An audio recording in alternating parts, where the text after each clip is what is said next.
Good evening student, कैसे हैं आप। मैं उम्मीद करता हूं और भगवान से विश्वास भी करता हूं कि आप सभी सही होंगे। तो 8th क्लास का टॉपिक है आज हमारे पास मिनरल एंड पावर रिसोर्सेज, जिसको हम दो पार्ट जिसके कवर कर चुके हैं और हमारे पास अब थर्ड पार्ट है। इसका कौन सा पार्ट है? थर्ड पार्ट है, ठीक है, जिसको हम देखेंगे। मिनरल्स के बारे में हम पढ़ रहे थे, मिनरल्स की डेफिनेशन देख ली थी, मिनरल्स का डिस्ट्रीब्यूशन देख लिया था, मिनरल्स के कहाँ कहाँ पाया जाता है, और साथ में हम मोस्टली इसके जो है कंटेंट के बारे में पढ़ चुके थे। हमने साथ में एक कॉन्टिनेंट को क्लियर भी कर लिया था। कौन सा कॉन्टिनेंट था? हमारा खुद का कॉन्टिनेंट, यानी कि एशिया को हमने इसमें पढ़ भी लिया था। हमने देख लिया था कि एशिया जो है लार्ज प्रोडक्टर है किसका? आयरन ओरे का, लोहे का। इसके अलावा हमने चाइना के टिन के बारे में भी पढ़ लिया था और इंडिया के बारे में भी थोड़ा सा उसमें हमने देखा था। आगे हम इस बात को बढ़ाएंगे अब, और हम जो है अगले जो बाकी बचे कॉन्टिनेंट हैं आज उनको इस लेक्चर में हम पूरा कर लेंगे। आपको बुक को लाइन वाइज पढ़ना है, बहुत अच्छी तरह आपको समझ आने वाला है। साथ के साथ अगर आपको वीडियो अच्छा लगे, आपको बात समझ में आए, तो लाइक जरूर कर देना है, शेयर कर देना है। और अगर आपको कोई दिक्कत लगे, कोई बात समझ में ना आए, तो आप कमेंट करके आप मेरे से पूछ सकते हैं, ठीक है, उसकी भी आपको छूट है। और अच्छा लगे तो आप लाइक जरूर कर दीजिएगा, ठीक है, ये मेरे लिए मोटिवेशन का काम करेगा। एशिया हमने देख लिया था। नेक्स्ट हमारे पास जो कॉन्टिनेंट है वो है यूरोप। यूरोप में देखेंगे कि यूरोप किन किन मिनरल्स को जो है उत्पादित करता है, प्रोड्यूस करता है। तो जो मिनरल्स हैं उनमें यूरोप एक लीडिंग प्रोडक्टर है। किस चीज का? आयरन ओरे का। किसका एक लीडिंग प्रोडक्टर है? आयरन ओरे का, यानी कि लोहे का, कच्चे लोहे का, जिसे हम लोहा एस का बोलते हैं, उसका एक लीडिंग प्रोडक्टर है। इसमें 4 या 5 देश ऐसे हैं जो कि लोहे का उत्पादन करते हैं, जिनको हम एक बार देखेंगे। तो उनमें सबसे पहले है रशिया। कौन है? रशिया। फिर है यूक्रेन, फिर है स्वीडन, ठीक है। कौन कौन है? रशिया, मैंने बताया रशिया, यूक्रेन, स्वीडन, और फिर है फ्रांस। ये क्या है? आयरन ओरे के, यानी कि इस लोहे के लीडिंग प्रोडक्टर हैं। कहां पर? यूरोप में। वैसे तो बहुत सारे मिनरल्स जो हैं कहां पर मिलते हैं? यूरोप में मिलते हैं, लेकिन अगर हम टोटली ऑल ओवर की बात करें तो ये आयरन ओरे का बहुत लीडिंग प्रोडक्ट है। इसके अलावा भी इसमें कुछ मेन डिपॉजिट्स और हैं। किस चीज के? मिनरल्स के। उन मेन डिपॉजिट्स में हम देखेंगे कि कौन कौन से जो मिनरल्स हैं वो यहाँ पर मोस्टली पाए जाते हैं। तो हम देखें तो सबसे पहले यहाँ पर हम बात कर सकते हैं, जिंक पाया जाता है। क्या पाया जाता है? जिंक पाया जाता है, मैग्नीशियम पाया जाता है, ठीक है। और अगर हम बात करें, कॉपर और लीड भी पाया जाता है। कॉपर और लेड भी पाया जाता है। क्या पाया जाता है? कॉपर और लेड, यानी कि सीसा। अगर हम यूरोप को देखें तो यूरोप लीडिंग प्रोडक्टर है आयरन ओरे का, और उस लीडिंग प्रोडक्टर में जो देश हैं वो कौन है? रशिया है, यूक्रेन है, स्वीडन है और फ्रांस है। लेकिन अगर हम बात करें कि इसमें और कौन कौन से मिनरल्स का डिपोजिशन है, तो हम कह सकते हैं जिंक है, मैग्नीशियम है, कॉपर है और लीड है। ये भी भरपूर मात्रा में पाए जाते हैं यूरोप में। यूरोप जो है लगभग अपनी आवश्यकताओं को पूरा कर लेता है। अब आपको एक देखिए, ये फ्रांस देश दिख रहा है, यहां पर एक नदी है राइन। क्या नाम है? राइन। इसमें एच साइलेंट है, RHINE लिखा जाएगा, राइन। राइन रिवर है। ये राइन रिवर कभी कभी दुनिया की सबसे बिजिएस्ट रिवर होती थी, ठीक है। किसके कारण होती थी? क्योंकि यहाँ पर आयरन ओरे और कोल का बड़े पैमाने पर उत्पादन होता था, और इनको लाने ले जाने में राइन रिवर का प्रयोग होता था, इसीलिए ये कभी जो है सबसे बिजिएस्ट रिवर हुआ करती थी। आजकल तो यांगसी जो है, चाइना की जो यांगसी नदी है, यांगटीसी बोलते हैं जिसको, वो रिवर जो है दुनिया की सबसे बिजी रिवर मानी जाती है, सबसे व्यस्त नदी मानी जाती है। तो आपको यूरोप समझ में आया। यूरोप लीडिंग प्रोडक्टर है आयरन ओरे का, उसमें भी लीडिंग है रशिया, यूक्रेन, स्वीडन और फ्रांस। फ्रांस में एक राइन नदी है, कभी बीजीएस्ट हुआ करती थी आयरन ओरे और कोल के कारण। मेन डिपॉजिट यहाँ मिनरल्स के हैं, जिंक, मैग्नीशियम, कॉपर और लीड। इनके भी मेनली ये कहाँ होते हैं, किस पार्ट में होते हैं यूरोप के? तो हम बात करें तो ईस्टर्न यूरोप।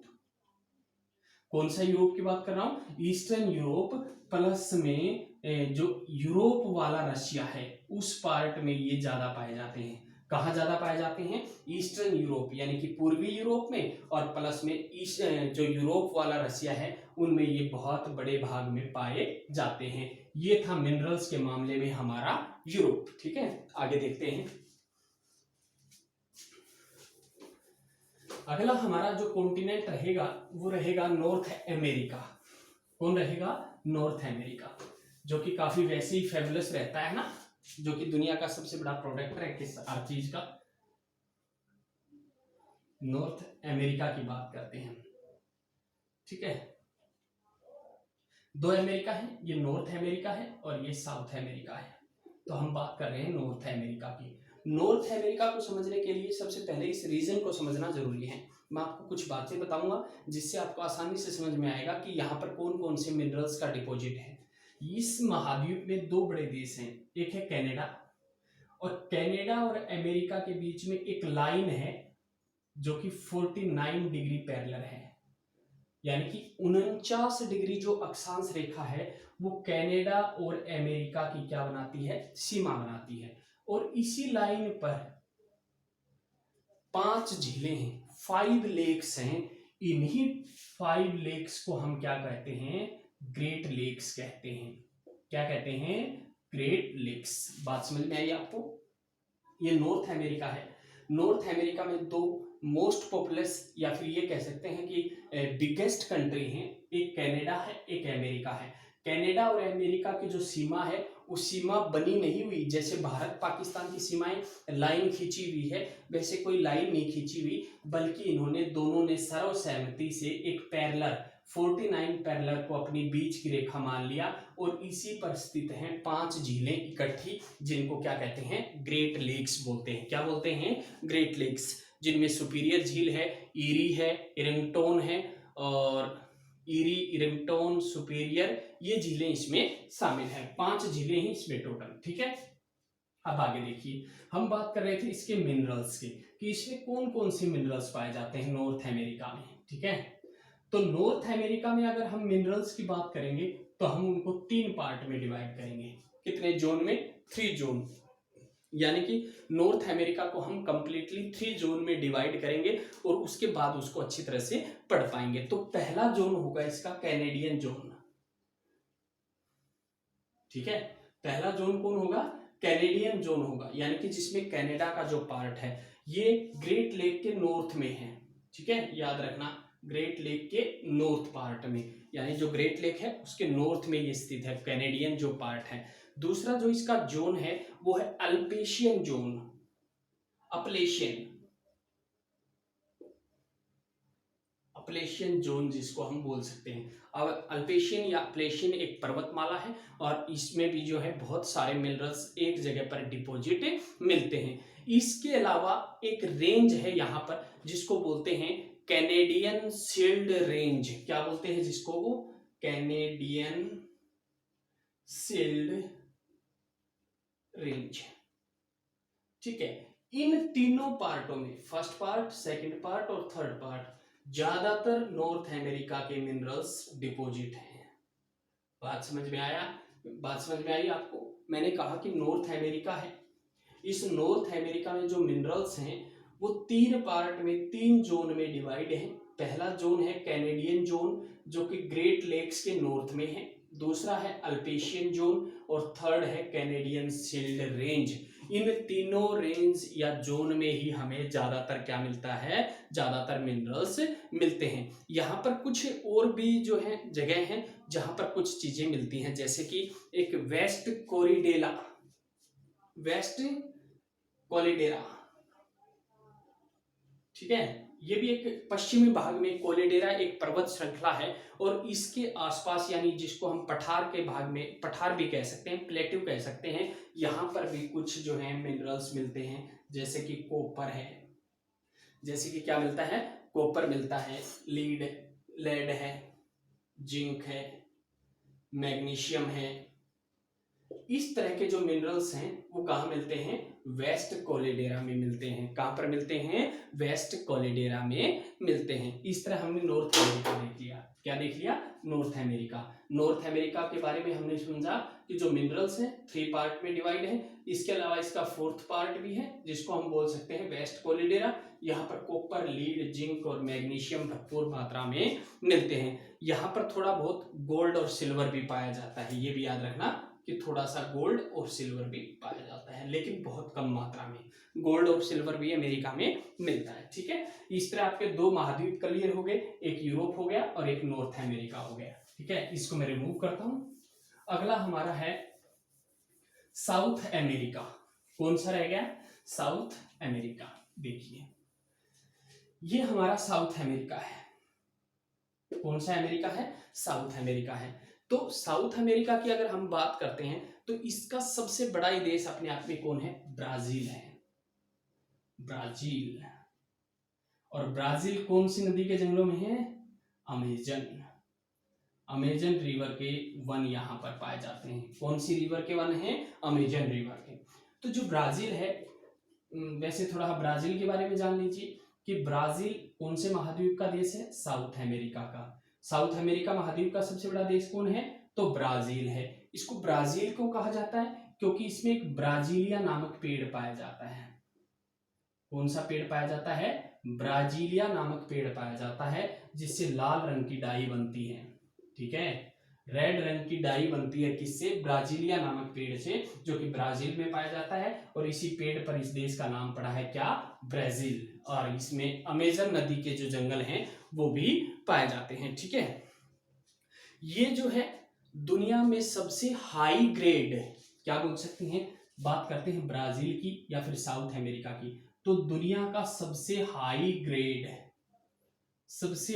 ग्रेड जो आयरन है, मैंने ये नहीं कहा कि दुनिया का सबसे बड़ा लार्ज प्रोडक्ट ना, मैंने ये कहा है दुनिया का क्वालिटी में हाई ग्रेड जो आयरन होता है वो यहाँ पर मिलता है। क्योंकि लोहे के भी प्रकार होते हैं। ठीक है, लोहे के प्रकार कभी आप पढ़ोगे जब मैं आपको समझाऊंगा, तो लोहे के भी प्रकार होते हैं जिनमें सबसे अच्छा होता है एंथ्रासाइट। कौन सा होता है, एंथ्रासाइट। तो यहाँ पर लोहे का जो सबसे अच्छा प्रकार पाया जाता है कहाँ पर है, ब्राजील में पाया जाता है। ब्राजील में और भी बहुत सारी चीजें पाई जाती हैं। ब्राजील बहुत सारी चीजों के लिए फेमस है। ब्राजील जो है अपने पेड़ के लिए, और ब्राजील अगर हम बात करें तो वैसे तो है तो वो कृषि उत्पाद, लेकिन कॉफी के लिए भी काफी फेमस है।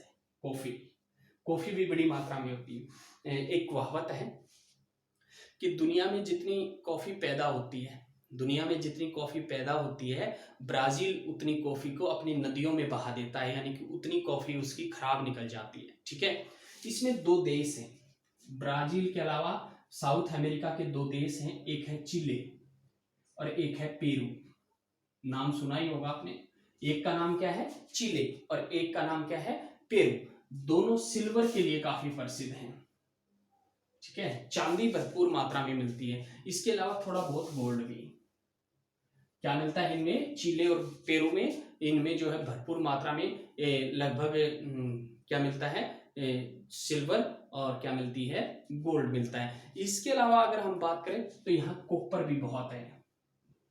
ठीक है, क्या बहुत है, कॉपर बहुत है। और इसी तरह से जो एक देश और भी है इसी महाद्वीप का, जिसको हम बोल सकते हैं बोलिविया और ब्राजील दोनों ही टीन के भी बहुत बड़े प्रोडक्टर हैं। किसके बहुत बड़े प्रोड्यूसर हैं, टीन के भी बहुत बड़े ये क्या हैं, प्रोड्यूसर हैं। और यहाँ पर थोड़ी सी 1-2 देशों के नाम आपको और जानना जरूरी है, क्योंकि वो बहुत प्रसिद्ध हैं किसी बात के लिए। पहले आपको इतना समझाना चाहिए। देखिए, ब्राजील है साउथ अमेरिका का देश। साउथ अमेरिका कॉन्टिनेंट में ब्राजील एक देश है जो कि हाई ग्रेड लोहे को उत्पादित करता है, कॉफी को उत्पादित करता है। इसमें अमेजन के वन पाए जाते हैं। इसका नाम ब्राजीलिया नामक पेड़ से पड़ता है, जो कि जिससे लाल डाई बनती है। यहाँ पर इस ब्राजील के अलावा 2 देश हैं, चिले और पेरू जो है सिल्वर और गोल्ड के लिए और कॉपर के लिए फेमस है। इसके अलावा ब्राजील और बोलिविया दोनों ही टीन का उत्पादन करते हैं। किसका उत्पादन करते हैं, टीन का। आगे देखो, एक देश है वेनेजुएला। क्या नाम बताया मैंने देश का? वेनेजुएला। ठीक है, वेनेजुएला नाम बताया। ये वेनेजुएला दुनिया का सबसे बड़ा संचित तेल का क्षेत्र है, यानी कि यहाँ पर बड़ी मात्रा में ऑयल पाया जाता है, तेल पाया जाता है। देखिए दुनिया में तेल जो है, तेल का सबसे बड़ा उत्पादक तो सऊदी अरब है। सऊदी अरब, ईरान, इराक, इनमें बहुत बड़ी मात्रा में तेल निकलता है, लेकिन उस तेल को संग्रहित करने के मामले में वेनेजुएला नंबर 1 है। वेनेजुएला किसके नंबर 1 है? जो मिनरल ऑयल है, यानी कि मिनरल्स में और ऑयल में ये जो है नंबर 1 है। इसके अलावा यहाँ पर कुछ देश और भी हैं, जैसे कि मैं कहूं अर्जेंटीना। क्या नाम बताया मैंने? अर्जेंटीना। आपने घास के मैदान तो पढ़े ही होंगे पिछले साल, अर्जेंटीना के घास के मैदान। ठीक है, अर्जेंटीना भी जो है यहाँ पर बहुत सारे मिनरल्स को जो है प्रोड्यूस करता है। इसके अलावा चिले भी है, और इसके अलावा पेरू और कोलंबिया भी हैं, जहां पर बड़ी मात्रा में बहुत सारे मिनरल्स मिलते हैं। अर्जेंटीना जो है सब कुछ मिलता है अर्जेंटीना में, थोड़ा बहुत करके सब कुछ मिलता है, आयरन ओरे तक, लोहे तक। ठीक है, इसके अलावा मैंने कोलंबिया बताया। कोलंबिया भी काफी इंपॉर्टेंट है, और कोलंबिया में भी जो है ऑयल भी है, मिनरल्स भी है, और भी बहुत सारी चीजें यहाँ पर मिलती हैं। बात समझ में आई आपको? पूरा अफ्रीका मैंने समझा दिया है, आप किताब में पढ़ेंगे तो आपको बहुत अच्छी तरह समझ आ जाने वाला है। आगे देखिए, नेक्स्ट हमारा जो कॉन्टिनेंट है वो दुनिया का सबसे गरीब है, दुनिया का सबसे पुअरेस्ट माना जाता है।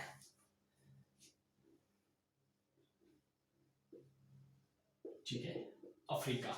क्या बोल रहा हूं मैं? अफ्रीका। ये दुनिया में सबसे लास्ट में आजाद हुआ था, ये भी याद रखना। सबसे लास्ट में इसके देश आजाद हुए हैं। लगभग 1957 में इसका पहला देश आजाद हुआ है, घाना। ठीक है, घाना, जिसको गोल्ड कोस्ट भी बोलते हैं। ये दुनिया का सबसे गरीब महाद्वीप है। गरीब का मतलब है कि यहाँ पर रेनफॉल बहुत कम है। ठीक है, भूमि ज्यादा अच्छी नहीं है, पठारी है, और इस वजह से एग्रीकल्चर कम होती है। ठीक है, लेकिन दूसरी तरफ जाएंगे तो यहाँ दुनिया की सबसे अमूल्य मिनरल्स मिलते हैं, और वो अमूल्य मिनरल्स हैं गोल्ड और डायमंड।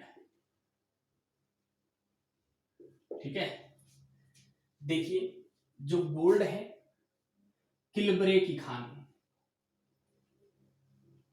किलबरे की जो खान है, माइन है, वो गोल्ड के लिए, और जो डायमंड है वो जोहान्सबर्ग,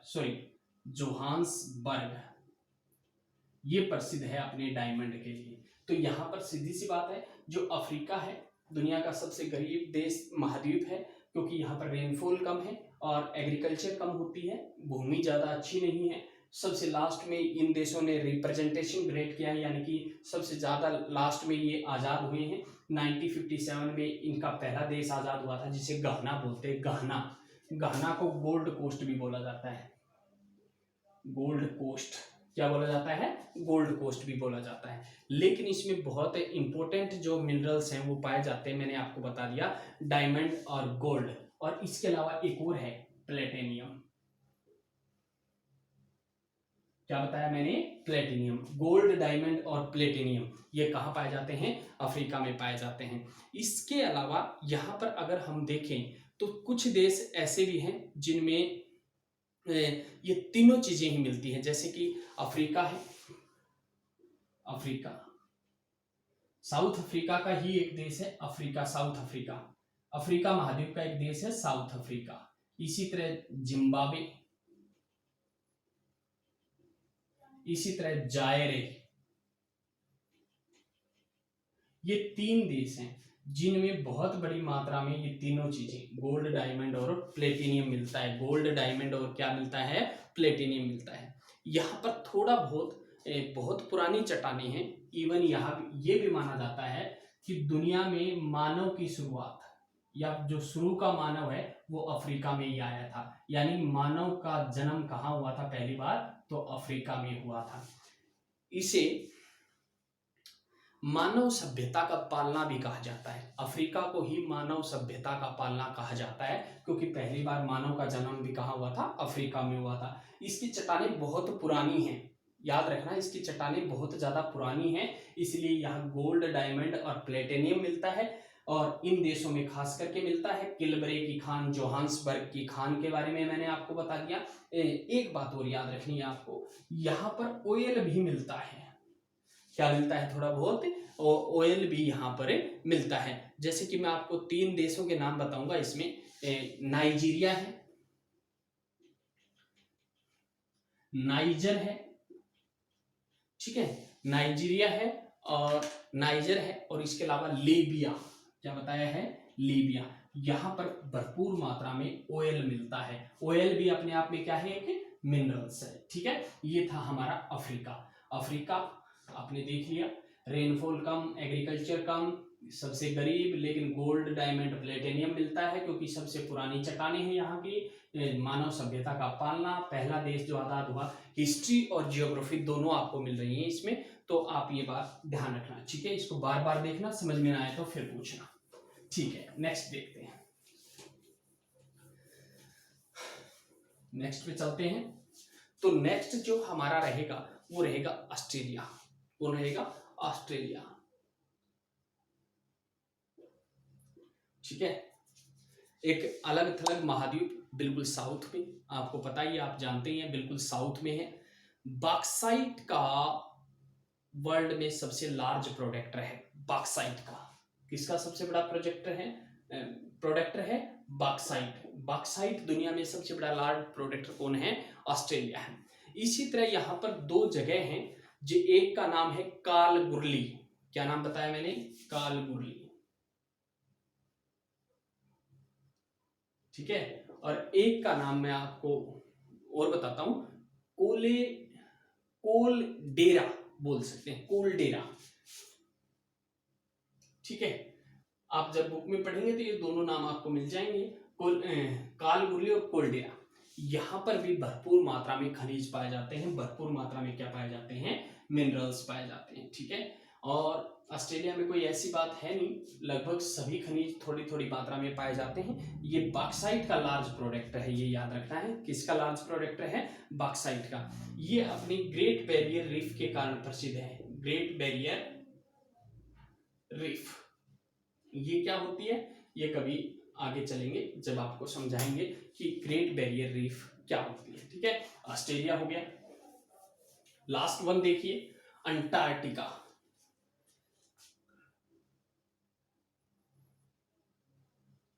ठीक है। इसमें खोजी कम हो पाई है। क्यों? क्योंकि हमेशा बर्फ से ढका रहता है, स्नोफॉल होती है हमेशा, और बर्फ से ढका रहता है। लेकिन इसका मतलब ये नहीं है कि इसमें मिनरल्स नहीं है, इसमें भी बहुत ज़रूरत के और इकोनॉमिकल जो मिनरल्स हैं वो हमें पाए जाते हैं, ठीक है। लेकिन ये हमेशा किससे ढका रहता है? बर्फ से ढका रहता है। यहाँ पर जो है एक पर्वत श्रृंखला है, ट्रांस प्रिंस चार्ले। क्या है? Trans Prince Charles. इसमें जो है आयरन, गोल्ड, सिल्वर और ऑयल मिलता है। इसमें क्या मिलता है? आयरन, गोल्ड, सिल्वर और साथ में ऑयल।